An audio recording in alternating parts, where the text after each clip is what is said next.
ਸਿੱਖਿਆ ਦੇ ਬੁਨਿਆਦੀ ਢਾਂਚੇ ਦਾ ਭਾਰਤ ਭਰ ਵਿੱਚ ਹੈ ਪਹਿਲਾ ਸਥਾਨ। ਲੈਬੋਰੇਟਰੀਆਂ, ਕੰਪਿਊਟਰ ਲੈਬ, ਸਾਫ਼ ਪੀਣ ਦਾ ਪਾਣੀ, ਟਾਇਲਟ, ਕਲਾਸਰੂਮਾਂ ਦੀ ਗਿਣਤੀ, ਸਕੂਲ ਦਾ ਗਵਾਂਢ ਵਿੱਚ ਹੋਣਾ, ਇਹਨਾਂ ਸਭ ਮਾਪਦੰਡਾਂ ਵਿੱਚ ਪੰਜਾਬ ਨੇ ਸਮੁੱਚੇ ਸੂਬਿਆਂ ਨੂੰ ਪਿੱਛੇ ਛੱਡਿਆ। ਜੋ ਪੰਜਾਬ ਦਾ ਨਾਮ ਵਧ ਰਿਹਾ ਉਹ ਤੁਸੀਂ ਬਣਾਇਆ, ਤੁਸੀਂ ਸਾਰੇ ਟੀਚਰਾਂ ਨੇ। ਮੈਂ ਤੁਹਾਡੇ ਸਾਰਿਆਂ ਨੂੰ ਦਿਲੋਂ ਬਹੁਤ ਧੰਨਵਾਦੀ ਹਾਂ ਤੁਹਾਡਾ। ਪ੍ਰਿੰਸੀਪਲ, ਹੈਡਮਾਸਟਰ ਤੇ ਟੀਚਰਾਂ ਦੀ ਉਪਲਬਧਤਾ, ਵਿਦਿਆਰਥੀਆਂ ਅਤੇ ਟੀਚਰਾਂ ਦੀ ਹਾਜ਼ਰੀ, ਸਕੂਲ ਵਿੱਚ ਦੁਪਹਿਰ ਦਾ ਭੋਜਨ, ਪਾਰਦਰਸ਼ਤਾ ਨਾਲ ਟੀਚਰਾਂ ਦੀ ਭਰਤੀ ਨਾਲ ਪੰਜਾਬ ਦਾ ਸੂਬਾ ਬਣਿਆ ਦੇਸ਼ ਦਾ ਮੋਹਰੀ।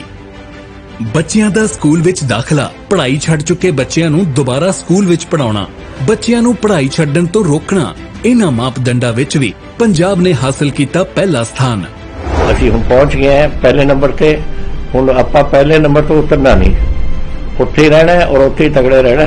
ਪੰਜਾਬ ਸਰਕਾਰ ਰੱਖੇ ਤੁਹਾਡੇ ਬੱਚਿਆਂ ਦਾ ਖਿਆਲ।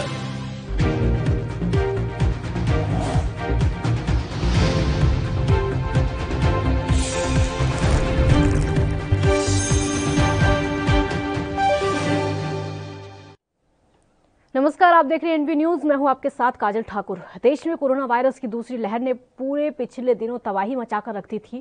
तेजी से संक्रमितों और मृतकों के आंकड़ों में भारी बढ़ोतरी दर्ज की गई थी। अब भी दूसरी लहर पूरी तरीके से खत्म नहीं हुई है, लेकिन एक्सपर्ट ने तीसरी लहर को लेकर चेतावनी जारी कर दी है। एक्सपर्ट का कहना है कि 3 महीने के बाद देश में तीसरी लहर दस्तक दे सकती है। और आपको बता दें कि सरकार भी कोरोना वायरस की तीसरी लहर को लेकर काफी सतर्क है और लगातार इससे जुड़े कदम उठाए जा रहे हैं। वहीं दिल्ली हाई कोर्ट ने भी केंद्र और दिल्ली सरकार को नोटिस जारी करते हुए कहा है कि हम तीसरी लहर से ज्यादा दूर नहीं हैं। अक्टूबर तक भारत में कोरोना संक्रमण की तीसरी लहर आने की आशंका है और इसको पिछली लहर की तुलना में काफी बेहतर तरीके से नियंत्रित किया जा सकेगा, लेकिन महामारी कम से कम 1 और साल के लिए पब्लिक हेल्थ पर खतरा बनी हुई रहेगी। दुनिया भर के 40 स्वास्थ्य विशेषज्ञों, डॉक्टरों, वैज्ञानिकों, वायरोलॉजिस्ट और महामारी वैज्ञानिकों, साथ में प्रोफेसरों के 3 से 17 जून के बीच में किए गए सर्वे से पता चलता है कि नए प्रकोप को कुछ कम करने में वैक्सीनेशन अभियान एक महत्वपूर्ण भूमिका निभाएगा।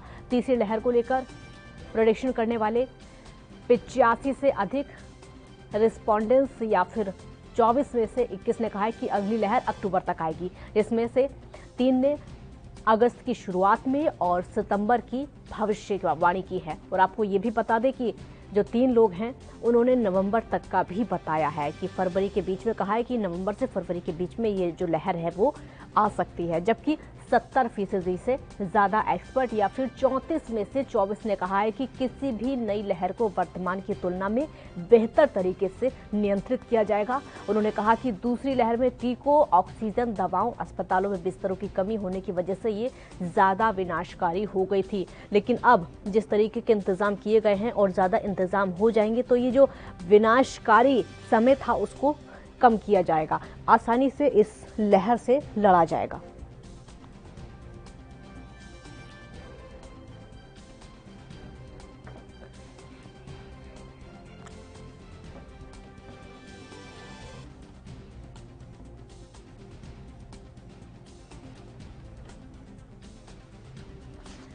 Doctor RM. Tiwari phone line पर इस समय हमारे साथ जुड़ चुके हैं। Doctor RM. तिवारी, बहुत बहुत स्वागत है आपका एएनबी न्यूज पर। डॉक्टर तिवारी, तीसरी लहर को लेकर चिंता बढ़ गई है क्योंकि एक्सपर्ट अलग अलग अपनी राय दे रहे हैं कि एक्सपर्ट लगातार कह रहे हैं कि हम पहली लहर से लड़ चुके हैं, दूसरी लहर जो है लगभग समाप्त होने के कगार पर है, और जो तीसरी लहर है उसको लेकर एक्सपर्ट की अलग अलग राय है। कुछ का कहना है कि ये अक्टूबर या नवंबर में आ सकती है, कुछ का कहना है कि ये अगस्त के लास्ट तक आ सकती है, कुछ का कहना है कि ये फरवरी तक भी आ सकती है। आपका रिएक्शन? तो पहली चीज तो मैं ये बताना चाहूंगा कि जैसा कि अभी आपने बताया कि कुछ लोग ऐसा कह रहे हैं कि ये खत्म हो चुकी है, तो अभी 2 दिन पहले तक केसेस बहुत कम आ रहे थे और कल का अगर डेटा देखें, कल के नंबर्स अगर हम देखें तो वापस जो है ये 4 लाख के ऊपर पहुंच गया आंकड़ा और डेथ रेट जो है 4000 के लगभग पहुंच गई कल। तो हम ये नहीं मान सकते कि अभी जो सेकेंड वेव थी उसकी पीक आके निकल चुकी है। ये हम नहीं कह सकते कि सेकेंड वेव का पीक आ चुका है। बीच में केसेस कम हुए थे, लेकिन फिर केसेस जो है उसी तरीके से। दूसरी चीज जो हमने सीखा है लेसन 1 से और लेसन 2 के बाद, जो लेसन 2 में भी हमने जो कोरोना में हम सभी देशवासियों को जो पाठ पढ़ाया है, तो वो जो है पहले हमारे भारतवर्ष में तो लगभग एक 6 महीने का समय लग गया सेकेंड वेव आने में। लेकिन और देशों में देखें, जैसे फॉर एग्जांपल अगर हम अमेरिका की बात करते हैं तो सेकेंड वेव जो है 2.5 से 3 महीने के बाद ही थर्ड वेव की शुरुआत हो गई थी वहां पे, और वो वेरिएंट जो है एकदम चेंज आया। अभी तक तो हम 2 वेरिएंट को देखा है, तीसरा वेरिएंट भी रिपोर्ट हो रहा है पूर्वी तरफ से, आंध्र प्रदेश वगैरह से एक तीसरे तरीके का वेरिएंट भी जो है कोरोना का देखने को मिल रहा है। तो इसमें अब हमारा ये एक्सपर्ट जो कोरोना वर्कर्स हैं, जो कोरोना में काम कर रहे हैं, उनका अपना यह मानना है कि इसको रोकने के लिए हम ये बिल्कुल लापरवाही न बरतें। अब हम ये नहीं बोल सकते कि पहली बार जो है फर्स्ट वेव के बाद सेकेंड वेव का जो गैपिंग था 6 महीने का, वो इस समय भी हो ऐसा निश्चित नहीं है, ठीक है। और उसके लिए हमको पहले से प्रिपेयर्ड होना चाहिए। जैसे अदर देशों में हम देख रहे हैं, दूसरे देशों में देख रहे हैं, जैसे एग्जांपल मैंने अमेरिका की दिखा दिया, 2.5 से 3 महीने में सेकेंड वेव के बाद थर्ड वेव आई, और थर्ड वेव वहाँ पे काफी खतरनाक हुई, काफी लोगों की जान लिया उसने। थर्ड वेव में, पिछली वेव में ज्यादा लोग मरे। तो हमको उसके लिए तो प्रिपेयर्ड होना पड़ेगा। हम बिल्कुल वेव आए या ना आए, देखिए जैसे कि लगातार थर्ड वेव फोर्थ वेव भी आ सकती है, क्योंकि जब तक आपकी 80% पॉपुलेशन जब तक वैक्सीनेटेड नहीं हो जाती या इन्फेक्टेड नहीं हो जाती, वैक्सीनेशन का छोड़िए, इन्फेक्टेड नहीं हो जाती, वैक्सीनेशन करके भी हम इन्फेक्ट करते हैं ना लोगों को, कि उसका वो तैयार हो जाए अपने यहाँ एंटीबॉडी, अपने बॉडी में एंटीबॉडी तैयार हो जाए, इसलिए हम वैक्सीनेशन करते हैं ना। तो ये मान के चलिए मोर देन 80% जब तक लोग इन्फेक्टेड नहीं होंगे, ये थर्ड वेव फोर्थ वेव भी आ सकती है। एक बहुत बड़ी आबादी वाला देश है, और इसके लिए हमको प्रिपेयर्ड होना चाहिए। एक्सपर्ट की माने तो WHO वगैरह की, मैं खुद भी मेंबर हूँ WHO में, तो अगर माने तो WHO का कहना है ये थर्ड वेव जो है बच्चों को ज्यादा अफेक्टेड करेगी जी। तो मेरा अपना मानना है कि जो बच्चे हैं, जैसे जिसके घर में भी कोरोना पॉजिटिव पेशेंट रहा होगा, तो मोस्ट ऑफ द बच्चे जो है इन्फेक्टेड हुए होंगे और उनमें एंटीबॉडी तैयार हुई होगी, और वो जो है अगर नहीं हुए हैं तो विषय बहुत खतरनाक होगा, क्योंकि बच्चा तो हॉस्पिटल जा नहीं सकता, उसको तो हॉस्पिटल ले जाना पड़ेगा, उसके पेरेंट्स उसको ले जाएंगे, तो नेचुरली कि पेरेंट्स भी इन्फेक्टेड होंगे। और वैक्सीनेशन का जो दौर है हमारे यहाँ जो चल रहा है वो काफी स्लो है, और इतनी बड़ी आबादी को वैक्सीनेटेड करने में काफी समय लगेगा।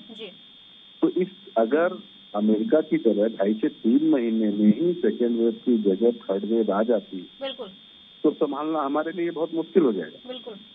और आपने देखा होगा पहले वेव में फर्स्ट वेव जब आया था तो इतनी ज्यादा किल्लत दवाइयों की, ऑक्सीजन की और तमाम चीजों की, वेंटिलेटर्स की, ICU की इतनी किल्लत नहीं थी।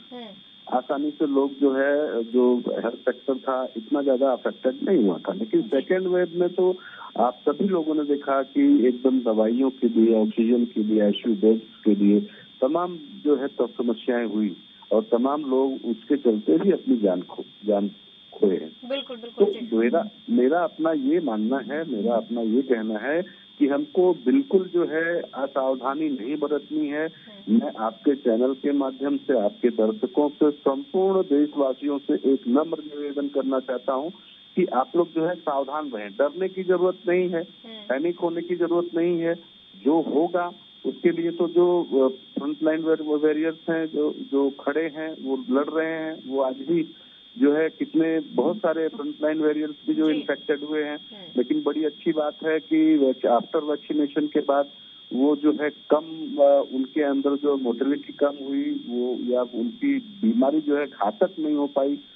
ये सब सारी चीजें हैं। बिल्कुल। मैं आपके चैनल के माध्यम से यही कहना चाहूंगा कि सभी लोग जो है सावधान रहें, और जो गाइडलाइंस है उनका अच्छे से पालन करें और एकदम सावधानी बरतें, एक प्रिपेयर्ड हो जाएं, मतलब तैयारी करें। बिल्कुल बिल्कुल, तैयार रहने की जरूरत है। बिल्कुल डॉक्टर तिवारी, आऊंगे आपके पास। हमारे साथ इस समय मोहित रंजन, राजनीतिक विश्लेषक, भी जुड़ चुके हैं। रंजन जी, बहुत स्वागत है आपका।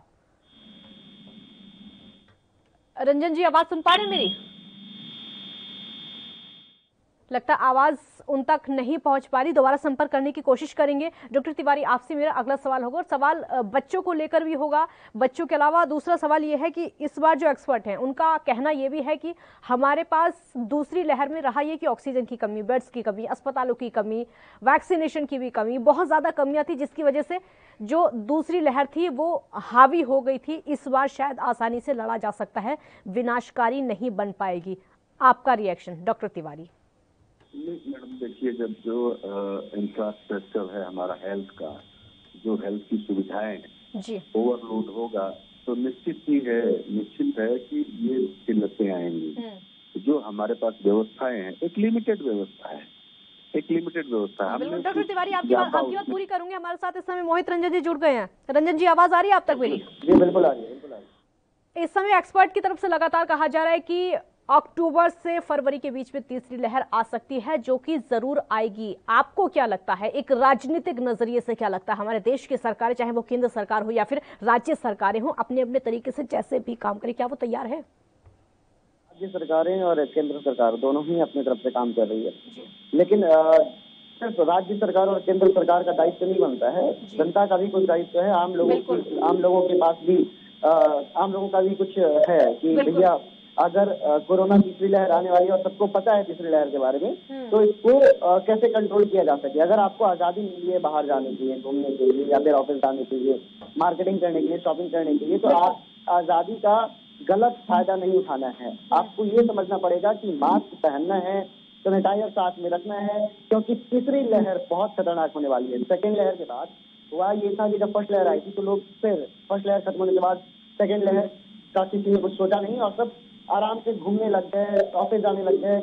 और जब दूसरी लहर आई तो जो कुछ भी हुआ ये सबने देखा है, क्या भयावह परिस्थिति थी ये सबने देखा है। अब हमारे सामने एक ऐसा सिचुएशन आने वाला है, अगर हम लोग अपने आप को तैयार नहीं करेंगे बिल्कुल तो बहुत खतरनाक सिचुएशन रहेगा, स्थिति रहेगी। और वैक्सीनेशन सबसे ज्यादा जरूरी है। लोग डर रहे हैं, अफवाह फैलाई जा रही है वैक्सीनेशन को लेकर, अफवाहों पर मत जाएं, वैक्सीनेशन लगवाएं।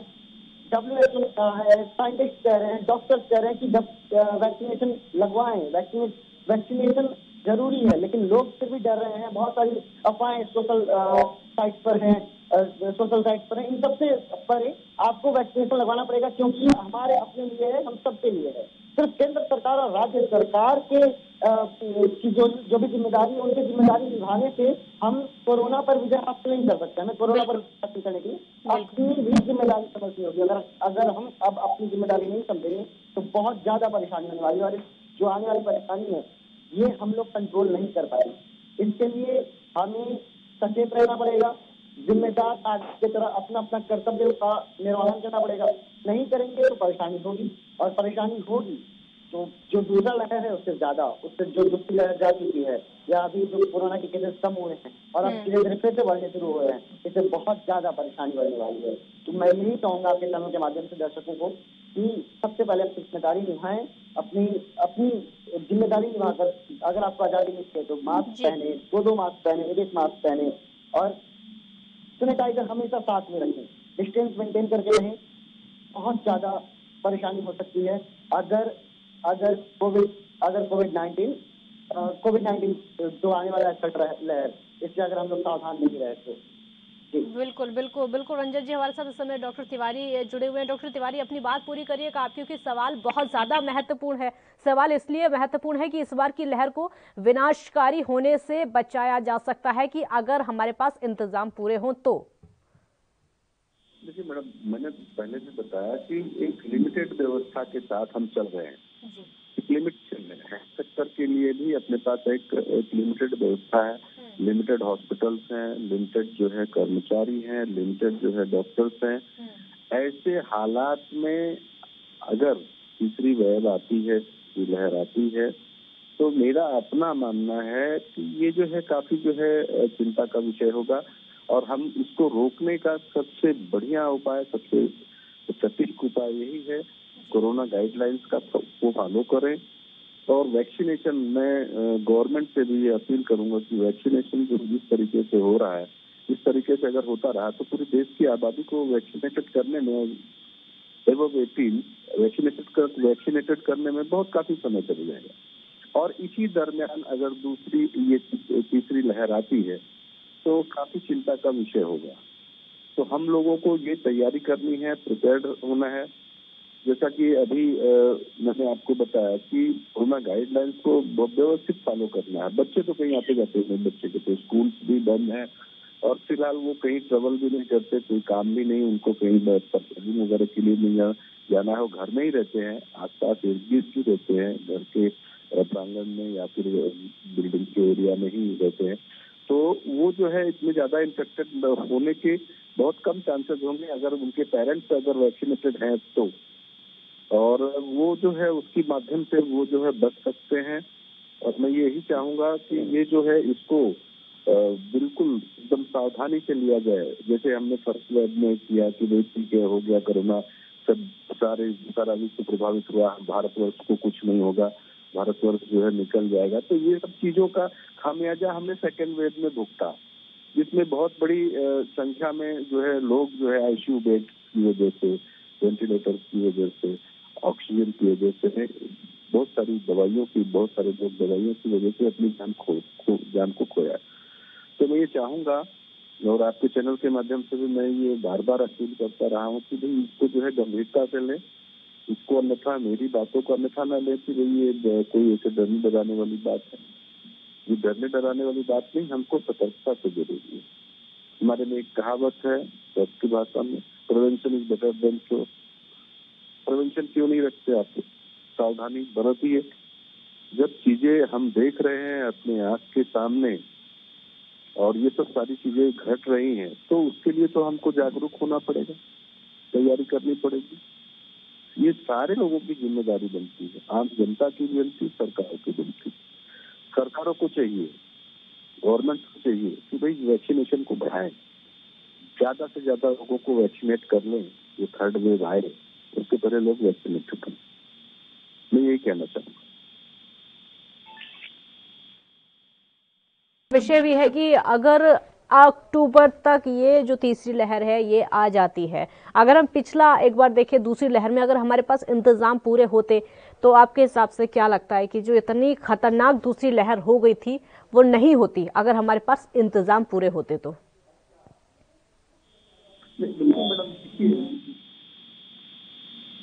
आवाज सुन पा रहे मेरी? रंजन जी आवाज सुन पा रहे हैं आप मेरी?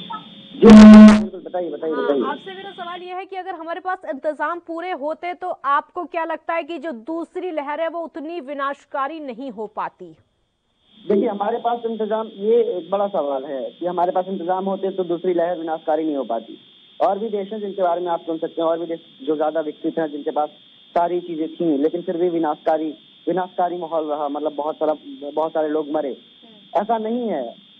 सर, सबसे बड़ी बात यह है कि जनता अपनी जिम्मेदारी निभाने से डर रही है ना, भाग रही है, अपनी जिम्मेदारी निभा कहाँ रही है। सरकार के बहुत सारे प्रयासों के बाद मैं केंद्र सरकार को, राज्य सरकार को हर चीज के लिए जिम्मेदार नहीं ठहराऊंगा। मेरा पर्सनल ये ओपिनियन है कि जनता को भी समझना पड़ेगा कि सरकार के किसी भी स्थिति से, किसी भी जो भी चीजें सरकार कर रही हैं उससे कोरोना नहीं खत्म हो जाएगा, लेकिन जनता को भी समझना पड़ेगा कि उसकी क्या जिम्मेदारी है। जनता पिछले लहर में जनता कहाँ रुक गई थी घर में? अभी जब लॉकडाउन हुआ, मैं दिल्ली में रहता हूँ, दिल्ली में सड़कों पर तो तब भी भीड़ थी, गाड़ियां फिर भी चल रही थी, एक गाड़ी में 4-4, 5-5 लोग बैठे हुए थे, लोग एक दूसरे से मिल रहे थे। आप किसी साउथ ईस्ट एरिया में चले जाइए या साउथ वेस्ट में चले जाइए जोन में, वहां पर लोग घूम रहे थे, पुलिस डंडे मार रही थी, लेकिन फिर भी लोग नहीं रुक रहे थे घर में। लोगों को घर में रुकना पड़ेगा, बिना मतलब बेवजह बाहर निकलना ये गलत है। और तीसरी लहर को हम खुद ही आमंत्रित कर रहे हैं। सरकार को हम जिम्मेदार सरकार, केंद्र सरकार हो या राज्य सरकार हो, कोई सरकार नहीं चाहती कि जनता मरे। किसी की मौत पर राजनीति नहीं की जाती है, कोई सरकार नहीं चाहती है। सबसे बड़ी जिम्मेदारी जनता की है। इस बार हम लोग इस बार सरकार तो तैयार है ना तीसरी लहर के लिए, लेकिन क्या जनता तैयार है? क्या जनता ने वैक्सीनेशन करवाया है? सवाल ये है। सवाल सिर्फ हम सरकार से पूछेंगे ये गलत है। दिल्ली सरकार, केंद्र सरकार अब तो घर घर पहुंचा रही है ना, मतलब गो थ्रू हो रहा है ना कि आप जाइए और सड़क पर कहीं भी लगवा सकते हैं वैक्सीन। कहाँ कोई लगवा रहा है? इस 80% लोग जब तक वैक्सीन नहीं लगवाएंगे तब तक हम तीसरी लहर पर विजय हासिल नहीं कर पाएंगे। फिर वो भयावह स्थिति दोबारा आएगी, फिर वही लोग मरेंगे, फिर हॉस्पिटल में बेड की कमी रहेगी। दुनिया में ऐसा कोई हॉस्पिटल नहीं होगा, दुनिया में ऐसा कोई देश नहीं है जहां पर हॉस्पिटल इतने हैं जितने लोग हैं। तो हॉस्पिटल हमारे देश में तमाम है, बेड भी तमाम है, लेकिन जनता अगर नहीं जिम्मेदारी निभाएगी अपना तो फिर वही स्थिति आएगी। जनता सड़क बेड की हॉस्पिटल के सामने बेड लगाएगी, वहां पर जाकर बैठे रहेगी, ऑक्सीजन की कमी रहेगी, हर चीज की कमी रहेगी। समझना पड़ेगा, ये जिम्मेदारी निभानी पड़ेगी जनता को। सबसे बड़ी बात जी बिल्कुल बिल्कुल, सबसे बड़ी जिम्मेदारी जनता की है, आम लोगों की है। उससे भागे नहीं, वैक्सीन लगवाएं। अगर वैक्सीन नहीं लगवाएंगे तो दिक्कत होगी। डॉक्टर बोल रहे हैं, साइंटिस्ट बोल रहे हैं, आम जनता साइंटिस्ट है, डॉक्टर है कि अफवाह में जा रही है। और सबसे बड़ी ये जो अफवाहें फैल रही है, जितनी सोशल साइट पर अफवाहें फैल रही है, सबको जेल में डालना चाहिए कि वैक्सीन नहीं लगवाना है, ये वैक्सीन लगवाने से ये बीमारी हो रही है। कुछ दिन पहले वीडियो वायरल हुआ था, चुंबक बन जा रहा है शरीर। इन सब से परे जनता को अपनी जिम्मेदारी निभानी पड़ेगी, डॉक्टर्स की बात माननी पड़ेगी, साइंटिस्ट की बात माननी पड़ेगी, WHO की बात माननी पड़ेगी। यही हमारे पास एक विकल्प है, इसके अलावा कोई विकल्प नहीं है हमारे पास। बिल्कुल बिल्कुल बिल्कुल। ये जितने लोग हैं, जितने लोग अफवाह फैला रहे हैं, सबको अंदर करो, तभी हमारा देश अब सुरक्षित रह पाएगा कोरोना से। नहीं तो हमारे पास कोई और विकल्प ही नहीं है। जी बिल्कुल। डॉक्टर तिवारी, आपसे मेरा अगला सवाल होगा, और सवाल ये होगा कि एक डॉक्टर होने के नाते आपको क्या लगता है तीसरी लहर को लेकर? लहर को आने से पहले कैसे कंट्रोल किया जा सकता है, उसको विनाशकारी बनने से पहले कैसे कंट्रोल किया जा सकता है? एक डॉक्टर होने के नाते देश के नाम आपका संदेश क्या है? मैडम, मैं आपके चैनल के माध्यम से हमेशा से जो है लोगों से विनती करता आया हूँ, सरकारों से विनती करता हूँ। पहली चीज तो हमको जो है हेल्थ सेक्टर के लिए जो सुविधाएं हैं उनको बढ़ानी पड़ेगी। बिल्कुल। स्वास्थ्य सुविधाओं में इजाफा करना होगा। नंबर जी। नंबर 2 है, वो भी सरकार से रिलेटेड है, हमको वैक्सीनेशन बढ़ाना होगा। 3 की मैं बता रहा हूँ, जिससे हम कोरोना की 3rd वेव से तीसरी वेव से हम ये तीनों की जो है वो जो है मैंने जो सीखा है, जो लेसन लिया है, जो पाठ हमको कोरोना ने पढ़ाया, उसके हिसाब से मैं बता रहा हूँ। पहला तो इंफ्रास्ट्रक्चर जो है जो एकदम चरमरा जाता, स्वास्थ्य व्यवस्था जो चरमरा जाती है, उसके लिए हर सरकार को, चाहे केंद्र हो चाहे राज्य सरकार हो, उसको सोचना हो, व्यवस्थाएं करनी होंगी। नंबर 1। नंबर 2 जो है हमको वो भी केंद्र और राज्य सरकारों से ही जुड़ी हुई है, उनको वैक्सीनेशन बढ़ाना होगा। हाँ। इसमें गति लानी होगी। वैक्सीनेशन जो है ठीक से, बहुत तेजी से उसको अब जो है क्रियान्वित करना होगा। तीसरी बात पे अब मैं आऊंगा लोगों के पास, जो आम जनता है, जो मेरे देश के, मेरे प्यारे मेरे देश के वासी हैं, उनके पास मेरा नम्र निवेदन होगा कि आप सभी कोरोना गाइडलाइन को फॉलो करें। कोरोना गाइडलाइंस में बहुत ऐसी बहुत जटिल चीज तो है नहीं। मास्क पहनना है, हैंड सैनिटाइजेशन पे ध्यान देना है, बिना मतलब के जो है आंख को, नाक को, मुंह को टच नहीं करना है। बहुत बड़ी चीज तो नहीं, ये आसानी से किया जाता है। आप कहीं घर से बाहर जाते हैं और घर में जब इंटर होते हैं तो सीधे आप बाथरूम में जाइए, आप अपने सारे कपड़े उतारिए, नहा धो लीजिए, इसके बाद भी जो परिवार में आइए। बहुत डिफिकल्ट तो नहीं है कोरोना गाइडलाइन, तो इसको फॉलो करना है। मेरे सभी देशवासियों से मेरी विनती है कि कोरोना गाइडलाइन को फॉलो करो। देश की समस्त राज्य सरकारों और केंद्र सरकारों से केंद्र सरकार से मेरी विनती है कि ये 2 चीजें, हेल्थ सेक्टर की फैसिलिटीज को बढ़ाना है, दूसरी वैक्सीनेशन को क्रियान्वित करना है, उसको गतिशील करना है, गति देना है बिल्कुल। उसको। एक और ये महत्वपूर्ण चीजें सवाल हैं। डॉक्टर तिवारी आपसे एक और महत्वपूर्ण सवाल होगा, क्योंकि समय की भी कमी है और आपका लास्ट रिएक्शन भी ये होगा। अलग अलग तरीके से एक्सपर्ट ने अपनी अपनी राय बताई है। कुछ का कहना है कि तीसरी लहर जो है वो अगस्त के लास्ट में आ सकती है, सितंबर की शुरुआत में आ सकती है, अलग अलग भविष्यवाणी, या फिर फरवरी में आ सकती है। लेकिन ज्यादातर लोगों का कहना है कि इसको विनाशकारी होने से रोका भी जा सकता है। मतलब अलग अलग समय अलग अलग एक्सपर्ट की तरफ से बताया गया है। एक डॉक्टर को क्या लगता है? देखिए मैंने तो जो देखा है, अब वहाँ पे जो अब हमारे यहाँ पे जो फर्स्ट लेसन हमने लिया कोरोना वायरस के बाद, फर्स्ट वेव के बाद, तो वो एक 6 महीने का समय था, एक 6 महीने का अंतराल था। इसके बाद ही सेकेंड वेव की शुरुआत हुई है। पीक आया, चला गया, सारी चीजें होने के बाद। अभी इस केस में तो मैं समझ नहीं पा रहा हूँ कि पीक आया है या नहीं आया है, क्योंकि जो अभी 2 दिन पहले जो नंबर थे, वो जो मरीजों के जो संख्या थी वो काफी कम रही थी। जिनमें मुझे लगा कि अब जो है बैक हो रहा है वापस, मतलब ये सेकेंड वेव जो है खत्म होने के कगार पे, या इसमें गिरावट आई। सभी ने देखा, आपने भी देखा, मैंने भी, केसों में गिरावट हो रही है। तो ये सेकेंड वेव खत्म हो जाएगी, थर्ड वेव की तैयारी करें। लेकिन अभी तो ये वापस कल जो है 4 लाख के ऊपर के जो केसेस हैं और प्लस 4,000 डिग्री जो निकले, जो डेथ हुई, उसको देख के अभी ये नहीं कह सकते कि ये जो है सेकेंड वेव का पीक आ गया, सेकेंड वेव खत्म हो गया, नहीं कह सकते। और अगर सेकेंड वेव खत्म होता है तो और देशों को भी हमको फॉलो करना है। हमने देखा है अमेरिका जैसा राष्ट्र जो है 2.5 से 3 महीने में वहाँ थर्ड वेव आ गई सेकेंड वेव के बाद, और वो काफी घातक रही। तो हमको तो देख के चलना है, ये नया वेरिएंट है, नया वायरस है, तो हमको तो फॉलो करना है, WHO को फॉलो करना है। अदर देशों में क्या घट रहा है, कैसी घटनाएं घट रही हैं, और उनको उनकी ट्रीटमेंट पॉलिसी को, उनके जो चिकित्सा व्यवस्था है, बिल्कुल रंजन जी, आपसे मेरा अगला सवाल होगा और आपका लास्ट रिएक्शन ये होगा कि 1 साल तक खतरा अभी और बना रहेगा, ये एक्सपर्ट का कहना है। आपका लास्ट रिएक्शन? बिल्कुल खतरा बना रहेगा, और मेरा बस यही कहना है कि जनता को अपनी जिम्मेदारी निभानी पड़ेगी। सरकार भी अपना काम कर रही है, और अभी डॉक्टर साहब ने जैसा बताया कि मास्क लगा कर रहे हैं, जब भी घर में वापस लौटे तो नहाए धोएं, कपड़ा चेंज करें, ड्रेस चेंज करें, और घर के मतलब जो भी है डॉक्टर साहब ने बेहतर तरीके से इसको बताया है। मैं भी यही कहना चाहूंगा कि अपनी जिम्मेदारी निभाइए, और सरकार को भी थोड़ा बहुत अभी काम करना है। सरकार कर रही है, कोशिश कर रही है। तमाम प्रयासों के बावजूद, अगर सरकार के तमाम प्रयासों के बावजूद अगर जनता अपनी जिम्मेदारी नहीं निभाएगी तो वही परेशानी दोबारा आएगी, वही भयावह स्थिति दोबारा आएगी। बहुत शुक्रिया रंजन जी आपका। डॉक्टर तिवारी आपका भी बहुत बहुत शुक्रिया। तो तीसरी लहर आएगी, ये एक्सपर्ट का कहना, लेकिन अलग अलग समय तीसरी लहर का बताया गया है। एक और बड़ी बात है कि अगर इंतजाम पूरी तरीके से दुरुस्त कर लिए गए तो तीसरी लहर को विनाशकारी होने से बचाया जा सकता है, लोगों को भी बचाया जा सकता है। बहुत शुक्रिया आपका। देखते रहिए ANB न्यूज़। नमस्कार।